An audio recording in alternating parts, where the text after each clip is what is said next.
Let's turn to other news. More than 20 aid organisations working in Gaza have called for urgent intervention after a UN commission concluded that Israel was committing genocide there. Israel said the report, published on Tuesday, is based on biased sources and false information. There has been international condemnation of Israel after it announced it had started its long-awaited major ground assault on Gaza City. Canada's foreign ministry has called it horrific.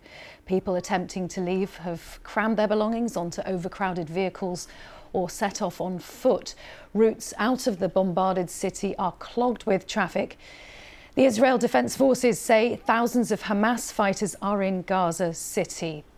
Let's go to Jerusalem and our Middle East correspondent, Yolande Nell. Yolande, we've been watching these pictures of the flow of people down that coastal road. Is that the only route out at the moment?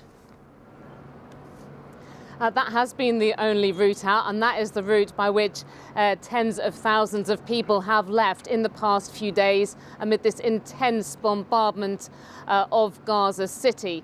But the Israeli military, which really wants to force people to leave and is telling them to go to the south, it says that it's going to open now for 48 hours another temporary route out of Gaza City, which goes through the middle of the Gaza Strip.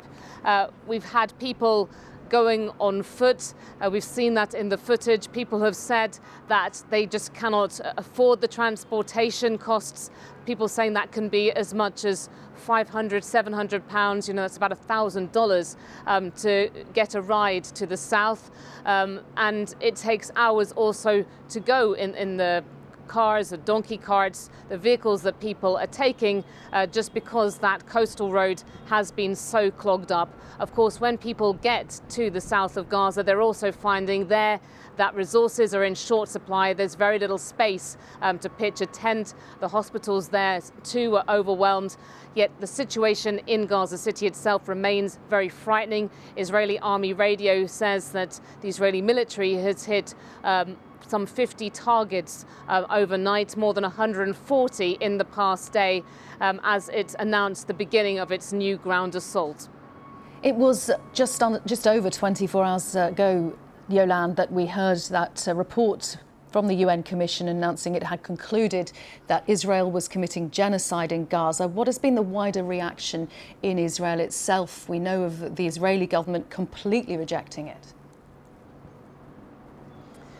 That's right, and people have rejected these allegations of genocide. They see it as being baseless and flawed, but there is also among Israelis this kind of growing sense of international isolation, as much as the Israeli Prime Minister came at a news conference last night saying that he had been invited for his fourth visit to the White House since President Trump's inauguration. So the US remains Israel's firm, its closest ally on the world stage.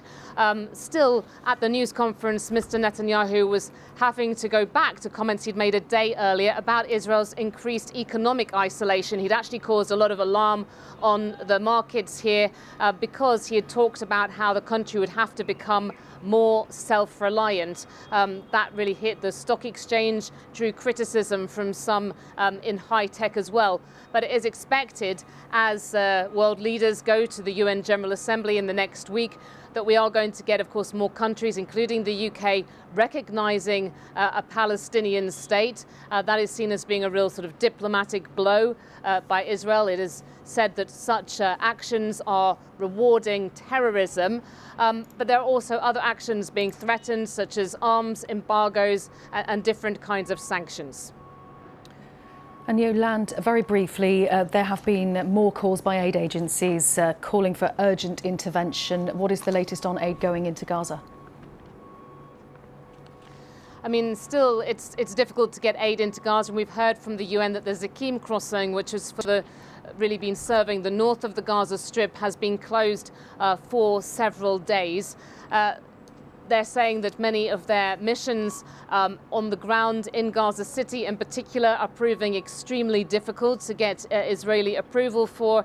And then there are other security issues related to the situation there. Yolande, thank you very much. Yolande Nell in Jerusalem.